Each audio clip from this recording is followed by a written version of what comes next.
అందరికీ నమస్కారం. 2 రోజుల నుంచి మాజీ ముఖ్యమంత్రి జగన్మోహన్ రెడ్డి గారు పిచ్చి ముదిరి పరాకాష్ఠ చేరి జగన్మోహన్ రెడ్డి ఏం మాట్లాడుతున్నాడో అతనికి అర్థం కాకుండా ఈ పరకామణి కేసు ఆయన కంటికి చాలా చిన్నది, ఆ దొంగతనం అనేది చాలా 70,000 60,000 దొంగతనాన్ని ఎంత పెద్దదిగా చేస్తున్నారు. నా మాట 1,00,000 కోట్లు దొబ్బేసి 43,000 కోట్లు ఈడీ జప్తు చేయలేదు. అటువంటి కేసేం కాదు. ఆయన చిన్న దొంగతనం చేసినాడని మీడియా ముందుకు వచ్చి మరి జగన్మోహన్ రెడ్డి మాట్లాడటం ఈ విషయం పైన తీవ్రంగా ఖండిస్తున్నాం. అయ్యా జగన్మోహన్ రెడ్డి గారు, నువ్వు 2004లో మీ తండ్రి గారు స్వర్గీయ రాజశేఖర రెడ్డి అధికారంలోకి వచ్చిన తర్వాత తండ్రిని అడ్డం పెట్టుకొని 1,00,000 కోట్లు కాజేసి ప్రజల ఖజానాన్ని దోసుకున్న వ్యక్తి 43,000 కోట్లు ఈడీ జప్తు చేసింది. అది వాస్తవా కాదా జగన్మోహన్ రెడ్డి గారు?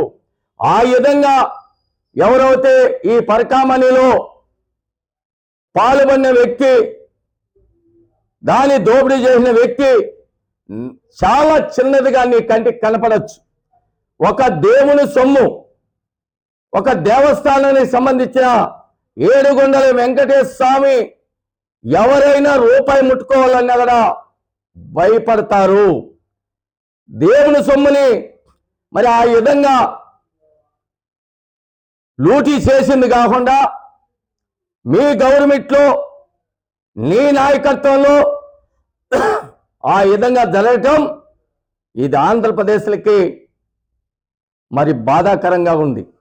అటువంటి పరిస్థితిలో ఒక మాజీ ముఖ్యమంత్రిగా 5 ఏళ్ళు ముఖ్యమంత్రిగా పనిచేసిన వ్యక్తి మీడియా దగ్గరికి వచ్చి ఆ విధంగా మాట్లాడుతున్నా ఉంటే కొంచెమన్నా నీకు సంస్కారం ఉందా?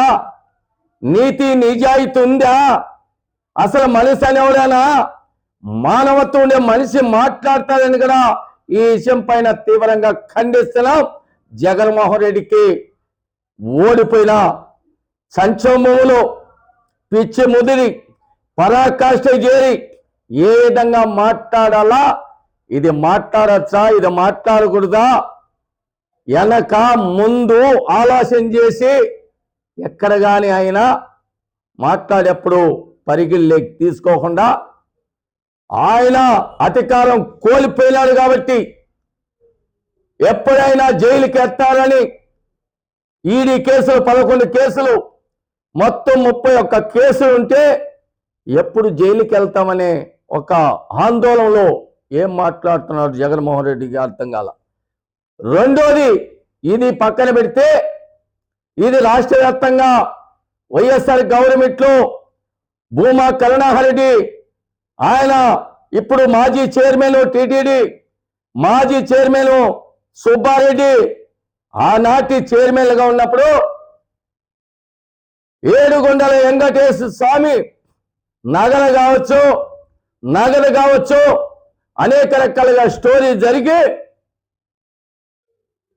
మరి ఎంతో మందిని కూడా మీరు పొట్టని పెట్టుకున్నారని కూడా మీడియా ద్వారా తెలియజేస్తున్నారు. మొన్న సతీష్ కుమార్ గారిని చూసాం, ట్రైన్ నుంచి కూడా ఏ విధంగా అతన్ని చంపబడిందని కూడా ఒక బీసీ నాయకుడు అటువంటి వ్యక్తిని కూడా పొట్టని పెట్టుకున్న చరిత్ర మీరు. మరి ఈరోజు వచ్చి నీతి మాటలు మాట్లాడుతున్నారు. నీతిగా మీరా నీతికి నిజాయితీకి దొంగలు దోపిడీదారులంటే జగన్మోహన్ రెడ్డి ప్రభుత్వంలోనే అప్పుడు 5 ఏళ్లలో ఈనాటి ప్రతిపక్షంలో మీరు ఏ విధంగా ఉన్నారంటే ఎక్కడేసినా అనేక రకాలుగా మైన్ కావచ్చు, ఇసుక కావచ్చు, అనేక రకాలుగా గంజాయి ఇవన్నీ కూడా దోపిడీ చేసిన అరాచక శక్తులు మీరు. ఈరోజు పరిపాలన చేత కాకుండా బట్టలు వచ్చేదానికే పరిమితం పెట్టుకొని మరి వచ్చి నిన్న మొన్న మీడియా దగ్గర ఇక్కడ ఇచ్చి మాట్లాడుతున్నాడు. వీళ్ళని మా నాయకుడు నారా చంద్రబాబు నాయుడిని, మా నాయకుడు నారా లోకేష్ బాబు గారిని, మరి జనసేన అధ్యక్షుడు డిప్యూటీ సీఎంని, ఇట ముఖ్యమంత్రిని, ఇట మంత్రుల్ని బొక్కలకేయాలంటున్నారు. ఏంటికేయాలా జగన్మోహన్ రెడ్డి గారు? నీ మాట 1,00,000 కోట్లు దొబ్బేసినారా? నీ మాట ఈ రాష్ట్రంలో ఆంధ్రప్రదేశ్లో ఎక్కడునే గనులు కానీ, ఎర్రచంద్రం కానీ, భూ కబ్జాలు కానీ ఏమన్నా చేసినారా జగన్మోహన్ రెడ్డి గారని సూటి గడుతున్నాం.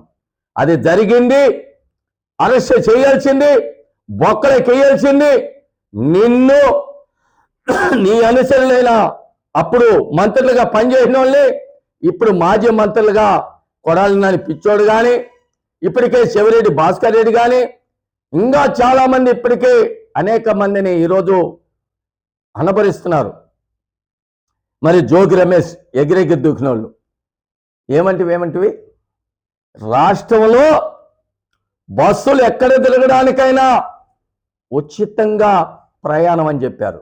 ఎప్పుడు చెప్పారు? ఫస్ట్ లాగా ఏం చెప్పారు? నీకు అసలు వినపడదు, కళ్ళు కనపడవు, నీకు ఎంతవరకైనా కూడా ఈ రాష్ట్రాన్ని సర్వనాశనం చేయడానికి ఏం చెప్పారు? మేము అధికారంలోకి వస్తే ఏ జిల్లాలో తిరగడానికి పల్లి ఎలుగు బస్సుల్ని ఉచితంగా మహిళలకు ప్రయాణం కల్పిస్తానని చెప్పినారు.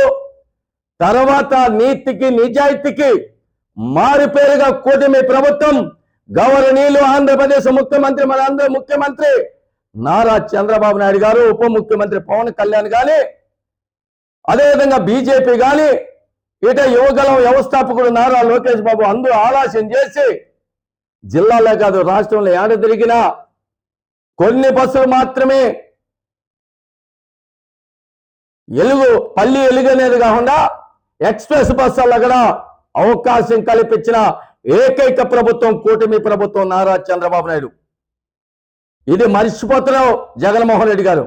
అంటే ఉచితంగా అన్ని బస్సుల్లో అవకాశం కల్పిస్తే ఎక్కడి నుంచి ఆ ఆర్టీసీ సంస్థకు,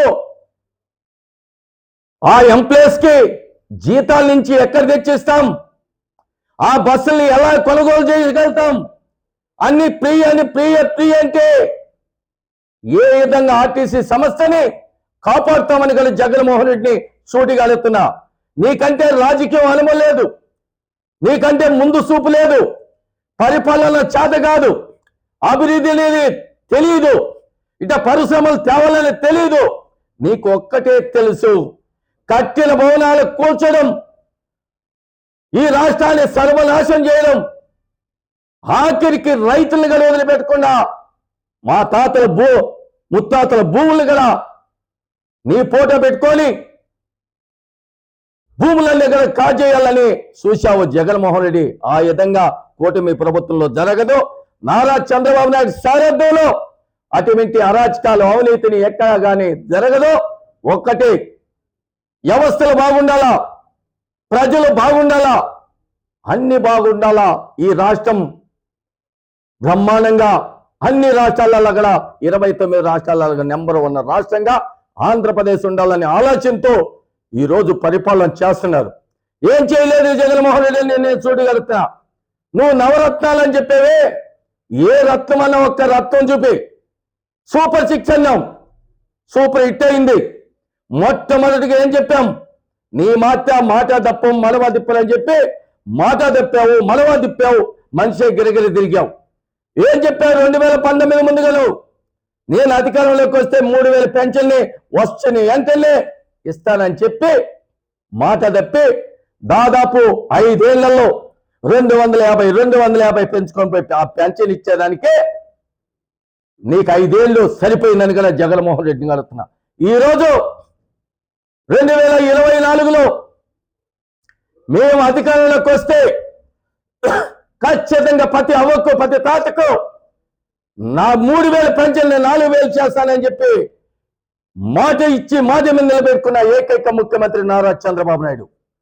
ఈ లేదా జగన్మోహన్ రెడ్డి గారు 4,000. రెండోది, దీపం పథకం కింద మహిళలకి ఏడాదికి 3 సిలిండర్ ఇస్తానని ఇప్పటికే 2 ఇచ్చారా లేదా జగన్మోహన్ రెడ్డి గారు? అదేవిధంగా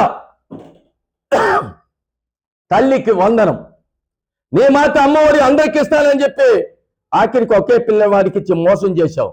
తల్లికి వందనం ఎంతమంది పిల్లలు ఉంటే అంతమందికి ఇస్తామని చెప్పి వాళ్ళ అకౌంట్లలో జమ చేస్తానని అందరికీ ఆ తల్లిదండ్రులు ఆ పిల్లలు చదువుకునే వాళ్ళకందరికీ కూడా తల్లికి వందనకు అందమందికి ఇచ్చి చరిత్ర తిరగరాసిన చరిత్ర నారా చంద్రబాబు నాయుడు, జగన్మోహన్ రెడ్డి. అది సూపర్ 6 కదా. అదేవిధంగా రైతులకి అన్నదాత సుఖీభావుకు ఏడాదికి 20,000 ఇస్తానని చెప్పి ఇప్పటికి 2 విడతలుగా 14,000 ఇచ్చి రైతులను ఆదుకున్న ఘనత కూటమి ప్రభుత్వం నారా చంద్రబాబు నాయుడు గారు, జగన్మోహన్ రెడ్డి గారు. మహిళలకి శ్రీశక్తి కింద రాజకీయ యొక్క బస్సులను జిల్లాలో పర్యటించేదానికి ఉచితంగా ఆర్టీసీలో ఎర్ర బస్సులో మేము అవకాశం కల్పిస్తానని చెప్పి ఈరోజు రాష్ట్ర వ్యాప్తంగా మహిళలకి శ్రీశక్తి కింద ఆర్టీసీలో ఉచితంగా బస్సులో తిరుగుతున్నాయా? నువ్వు బస్సు ఎక్కి చూడు జగన్మోహన్ రెడ్డి, తెలుస్తుంది. లేకపోతే నీ అనుచరులు కొడవల్లాన్ని పంపిస్తావా? ఆర్కే రోజులు పంపిస్తావా? గన్నవరం వంశీని పంపిస్తావా? మరి పేర్లు నాన్ని పంపిస్తావా? గురువాల అమర్నాథ్ పంపిస్తావా? ఆంబోతో అంబట్ రాంబాబును పంపిస్తావా? జగన్మోహన్ రెడ్డి బస్సు ఎక్కి చూడు, తెలుస్తుంది. ఉచితంగా మహిళలు ప్రయాణం చేస్తున్నారో లేదని జగన్మోహన్ రెడ్డి చూడగలుగుతున్నా.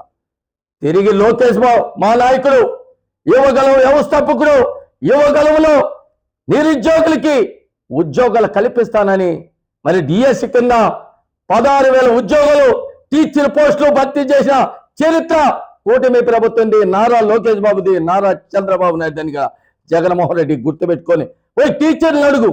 ఏ బడికి వెళ్తావా పోయి అడిగి తెలిస్తే మేము టీచర్లుగా మెగా డిఎస్లో మేము ఈరోజు ఉద్యోగాలు చేస్తామని చెప్తారు.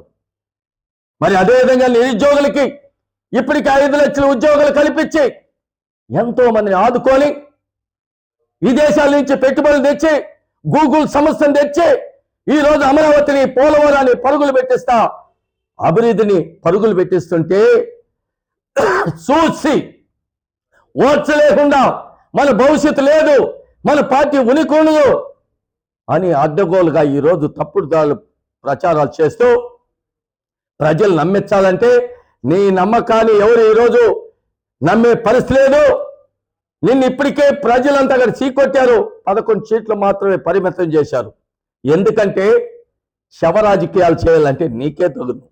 ఈరోజు నువ్వు మాట్లాడతావంటే చంద్రబాబు నాయుడిని, లోకేష్ని, పవన్ కళ్యాణ్ బొక్కలు ఏమిటి? ఏం నీ మాట 1,00,000 కోట్లు దొబ్బేసి ఎర్రచందనం అమ్మి ఇసుక మాఫీ చేసి గనులు మాఫీ చేసి నాసిరకం మద్యం తెచ్చి ఎంతో మంది ప్రజల్ని, వేల మందిని ఆడపడుచులు తాలిబొట్లు చంపిన చరిత్ర జగన్మోహన్ రెడ్డిని కోడే ఎక్కువస్తున్నది ఈరోజు రాష్ట్రం అంతా కూడా. అందుకనే దయచేసి జగన్మోహన్ రెడ్డికి మళ్ళా పిచ్చి హాస్పిటల్, ఎర్రగడ్డ హాస్పిటల్ పోయి వాళ్ళ యొక్క నాయకులు చూపిస్తే బాగుంటుందని కదా, ఆయన ఆరోగ్యం క్షమిస్తుందని కదా. ఎందుకంటే ఆయనకి ఓడిపోయిన ఒక సంక్షేమములు ఆయనకి పిచ్చి ముదిరి పరాకాష్ఠ చేరి ఏం మాట్లాడు తెలవకుండా ఎట్లా పడితే అట్లా మాట్లాడతా వడ్లకిలకెత్తుకొని ఆయన పాలు పెడతానంటాడు. ఎవరైనా దాన్ని ఎన్ని అంటారు? ఎందుకు గెలుపులు ఇరిగిపోయినాయి అంటారు.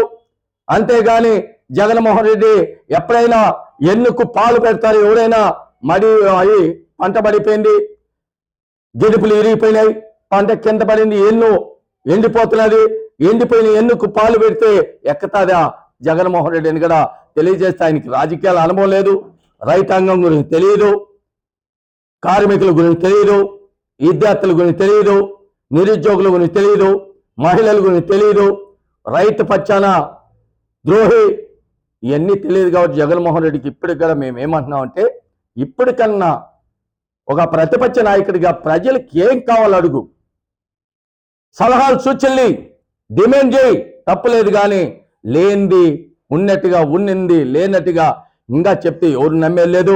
నీ మాట కోడి కత్తి పొడిపించుకొని మరి రాజకీయాలు చేయాలన్నా, గులకరాయితో కొట్టించుకొని ఇంతలో కట్టు కట్టించుకున్నా సొంత బాబాయిని మరి అత్తమార్చి గొడ్డెల పోటుని గుండెపోటుకు చేసిన ప్రజలు ఎవరు నమ్మే పరిస్థితి లేదు. జగన్మోహన్ రెడ్డి రాష్ట్రానికి రాజకీయ అరుగుడు కాదని కూడా ప్రజలంతా నిర్ధారణకు వచ్చే కూటమి ప్రభుత్వానికి పట్టం కట్టారు. ఈ రోజు కూటమి ప్రభుత్వం పరుగులు తీస్తా ఉన్నది.